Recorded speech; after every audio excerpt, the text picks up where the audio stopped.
السلام عليكم متابعي عشاق الخياطة والتفصيل، كنتمنى تكونوا بخير وبصحة جيدة ان شاء الله. بسم الله على بركة الله. فيديو اليوم غادي نشارك معكم الآلة الجديدة ديال الخياطة اللي خديت، واللي هي الآلة جاكي بحال اللي كانت عندي، ولكن هذا النوع الثاني هو الاش 2. فيها مميزات حتى هي زوينة.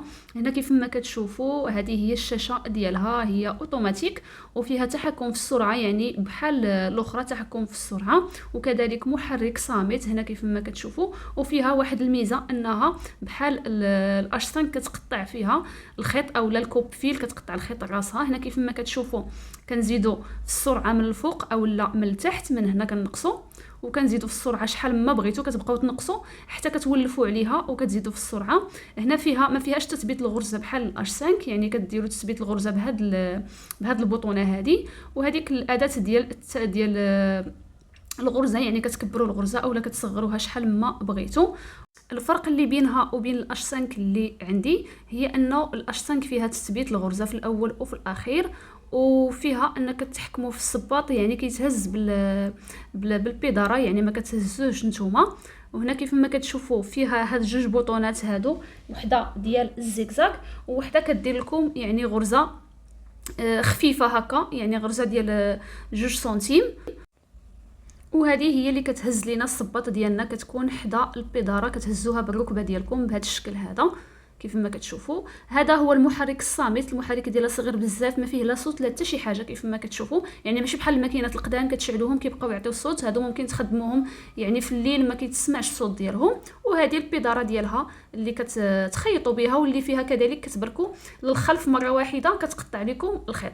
دابا غادي نحاول نجرب معكم جميع انواع الاثواب اللي كتلقاو فيهم مشكله في الخياطه ديالهم. كيف ما كتشوفوا هنا عندي بزاف الانواع. عندي هنايا الثوب الكاشمير ديال الغليظ ديال البرد المونطويات، غادي نجربوا معكم. وعندي هنا الثوب ديال الصوف كيف ما كتشوفوا كيتيري. حاولت هنا نجيب لكم بزاف الانواع ديال الاثواب اللي كيتيريو، لان هادو هما الاثواب اللي كتلقاو فيهم مشكل. هذا الثوب ديال البوركيني، واللي كاع الماكينات كيلقاو فيه مشكل ما كيخيطوش ليهم الا ما درتوش السكوتش. والقطيفه كذلك حتى هي كتمدد، حتى هي كاين اللي كيلقى فيها مشكل واخا عنده ماكينه كبيره ما كتخيطهالوش. وجبت لكم حتى الفرور، يعني كتعرفوا الفرور الثوب ديالو غليظ بزاف، غادي نجربوا معكم حتى هو. اذا هنا اول حاجه نبدا معكم بالثوب ديال الكاشمير، غادي نتنيه على اثنان اول حاجه وغادي نخيطو.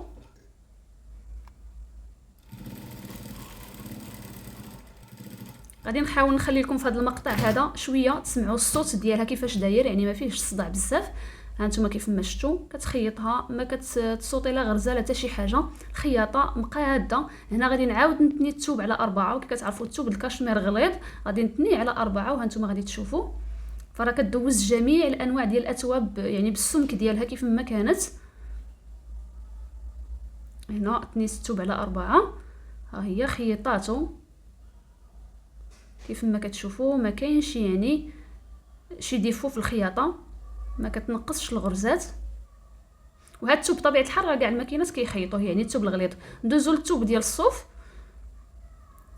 ولكن كيتيري، وغادي نخيطو على الجهه اللي كيتيري. كيف ما كتشوفوا الثوب الصوف كيكون كيتيري من واحد الجهه، من الجهه ديال العرض. نحاول نخيطو على داك الجهه باش تشوفوا معايا قدام عينيكم.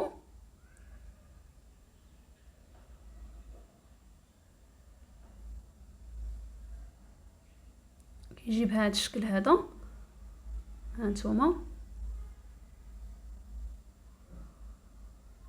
ما كاينش شي غرزه منقزاها،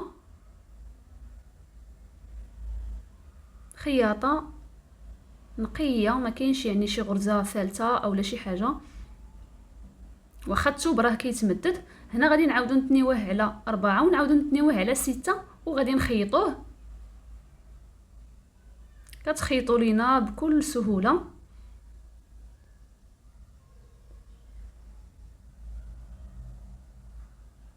ها نتوما كيف ما شفتوا.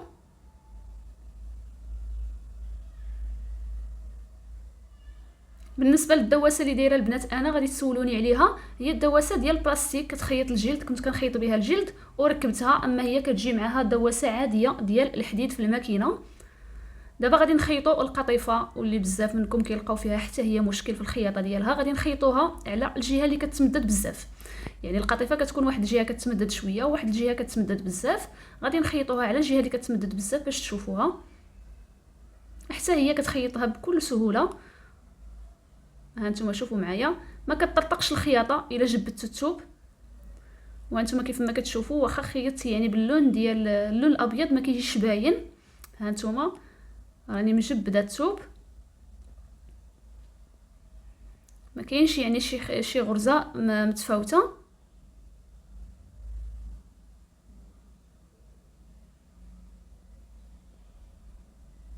نعاودوا نخيطوها على الوجه.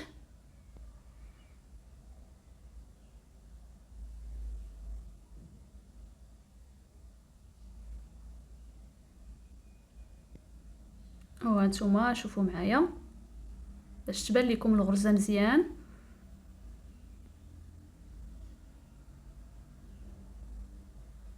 كتخيط كي قلت لكم البنات جميع الانواع ديال الاثواب. نهار خديتها يعني تهنيت من هذا المشكل هذا. اي ثوب كندوزو كتخيطوا ليا ما كنلقاش فيه مشكل. ودابا غندوزو للثوب الصعيب بزاف واللي هو الثوب البوركيني اللي كيكون كيتمدد بواحد الطريقه كثيره، لا بالنسبه للعرض لا بالنسبه للطول، وتيكون هكا ملس ما كيبغيش يدوز في جميع الماكينات ديال الخياطه. غادي ندوزو لكم في الماكينه هنا وغادي تشوفوا.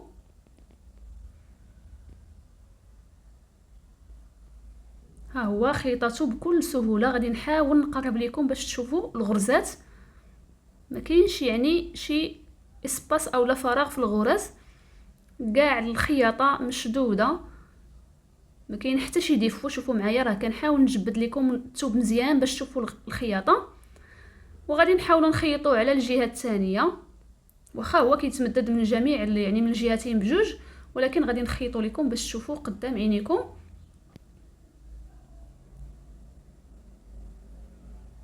خيطنا كذلك من الجهه الثانيه. شوفوا معايا نفس النتيجه كتعطينا.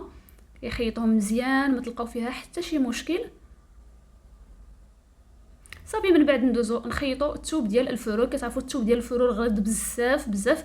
غادي نخيطوا لكم على الوجه يعني الجهه اللي فيها هذا الصوف هذا.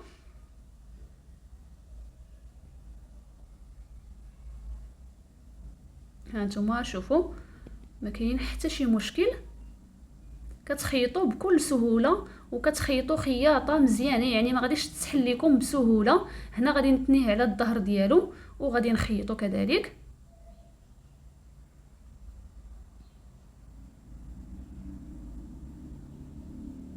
خياطه كيف ما كتشوفوا احترافيه كتعاونكم في الخياطه. لا بالنسبه للسرعه ديال الماكينه بالنسبه للمبتدئين اللي كيسولوني دائما واش يعني مزيانه للمبتدئين، هي راه مزيانه اكثر للمبتدئين لان فيها التحكم في السرعه. كديروا السرعه اللي تقدوا عليها وكتبقاو تخيطوا وانتم كتزيدوا في السرعه حتى تولفوا عليها، ما غادي تلقاو فيها حتى شي مشكل. وبالنسبه كذلك للصفيفه والطراسن، انا هنا ما عنديش الطراسن، ولكن غنحاول نخيط لكم الصفيفه. راه كتخيط البنات كل شيء يعني الا خيطات لك الثوب ليكرا وخيطات لك المبره وخيطات لك الفرور فكتخيط حتى الطرسان. الا لاحظتوا كنت شاركت معكم الماكينه ديال الاش 1 اللي هي قل من هذه في الثمن، هذه الاش 2، وكاينه الاش 5 اللي عندي اللي هي زايده على هذه في الثمن. يعني كل وحده زايده على الاخرى في الثمن. علاش زايده؟ فقط بالمميزات، كل وحده فيها مميزات داكشي علاش زايده في الثمن على الاخرى. هانتوما كيف ما شفتوا خيطت معكم هنا السفيفه، وراه سبق لي وشاركت معكم الماكينه ديال الاش 1 خيطت فيها الطراسن. غادي نحاول نخليها لكم في اول تعليق الفيديو تشوفوه. شوفوا معايا الخياطه نقيه ما كاين حتى شي مشكل، ما كتخليش يعني فراغات. كان هذا هو الفيديو ديال اليوم، نتمنى انكم تكونوا استفدتوا منه. بالنسبه للاثمنه فالاش 1 كدير 3700 درهم، وهذه اللي صورت لكم في هذا الفيديو هذا الاش 2 اللي فيها الميزه ديال المقاس الاوتوماتيكي فهي كدير 4700 درهم. والاش 5 اللي عندي واللي كنت شاركتها معكم شحال هذه ولات كدير دابا 5500 درهم. وكيف سبق لي وقلت لكم راه الالات ديال جاكي راه كاملين كيخيطوا جميع الاثواب يعني نفس الخياطه عندهم، فقط كتبقى كل وحده والمميزات ديالها زايده فيها ميزه على الاخرى. داكشي علاش كتلقاو وحده زايده في الثمن على الاخرى.